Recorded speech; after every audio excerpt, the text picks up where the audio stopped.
This is going to be a long one, so I need the brewski on hand. So with a lot of men's self-improvement and self-development content reaching its absolute peak in terms of popularity and mainstream appeal the last year with people like the Tate Brothers, Fresh and Fit podcast, and other Manosphere and Red Pill content creators, it really got me thinking why, even again, I never really think this content is super helpful, and it's more detrimental to guys. A lot of this content creates a lot of confirmation bias and echo chambers. Confirmation bias is the tendency for individuals to seek out content, ideas, opinion that align with people's core beliefs, even though they may not be objectively true. And when it comes to a lot of Red Pill and Manosphere content, this is the backbone of how they get a large following, as well as they keep people kind of hooked in and sucked into it. It's very easy for an individual that's in an emotionally vulnerable state, maybe they're not happy where they are emotionally, romantically, financially, personally,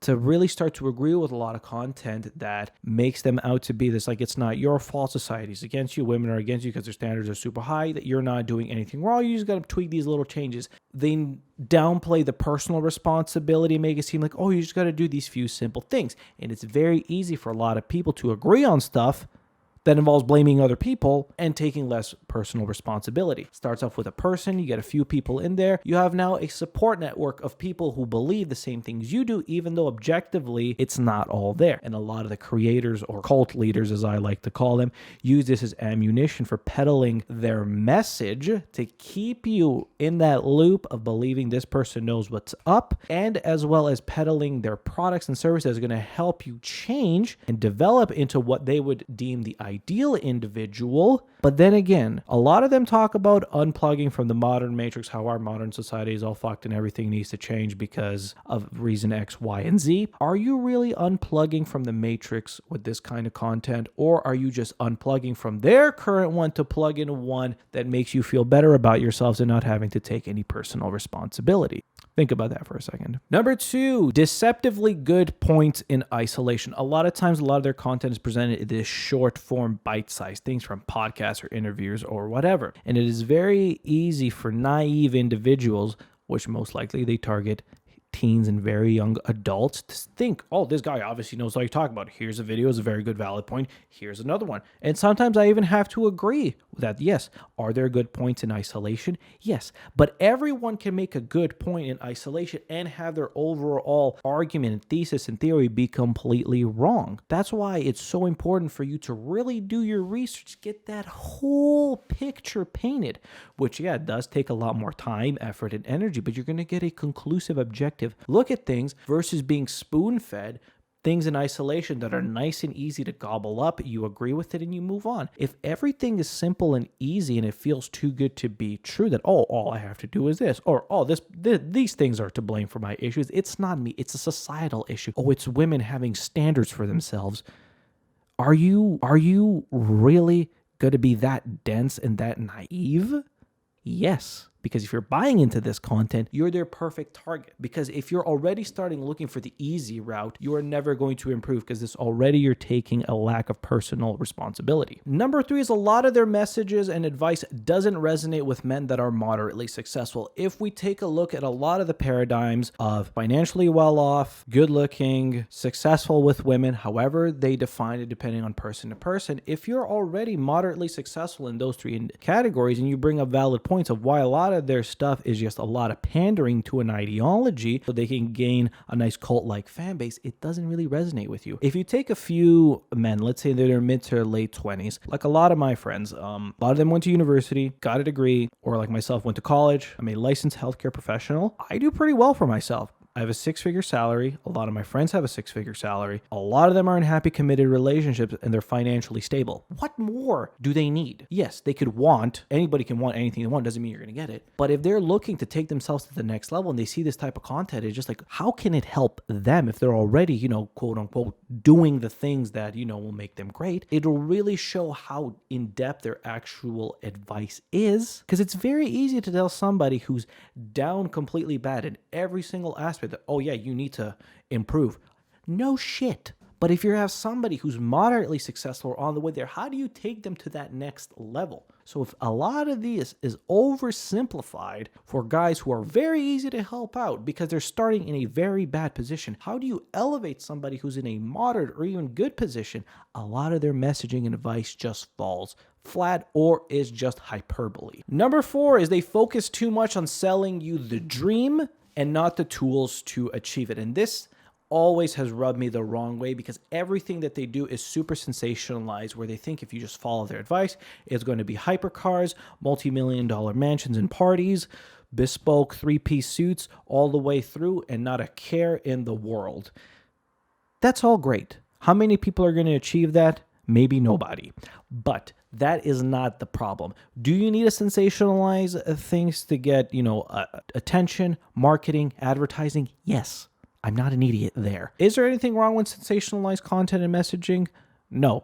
Everyone does it. I do clickbait. Everyone does it. It's in advertising. It's part of our Western culture. It keeps the money flowing and attention flowing. But the issue is when you're already taking individuals in an emotional state where they don't know where to do, and you're selling this dream of they can pretty much do a complete 180 with their lives. Yeah, a lot of them are going to buy into whatever you say because they think it's what they want. They want the hypercars. They want as many women as possible. They want the custom suits. They want to go travel across Europe and Dubai and everything. That's all great. You can sell people that as long as you can back it up and sell the tools that you need to actually achieve it, which a lot of the times is not that sensationalized and not that glamorous. For example, for myself, I have been fortunate enough that I can make a 6-figure income just in 2022, and I work like 40 hours a week. I work in my job as an RMT. I made over $100,000 last year doing that, and I make an additional income from all my YouTube stuff. There's nothing glamorous there.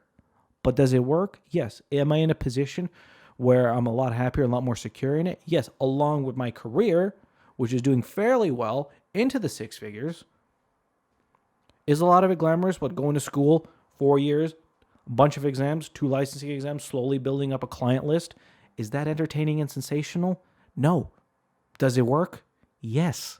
Number 5 is this one-size-fits-all approach to what guys want. I find it very interesting how they can push a narrative that like, oh, you're going to be unique, you're going to be a Sigma, you're going to be a lone wolf, you're going to stand out by doing the same thing that everyone else who buys into that ideology is doing.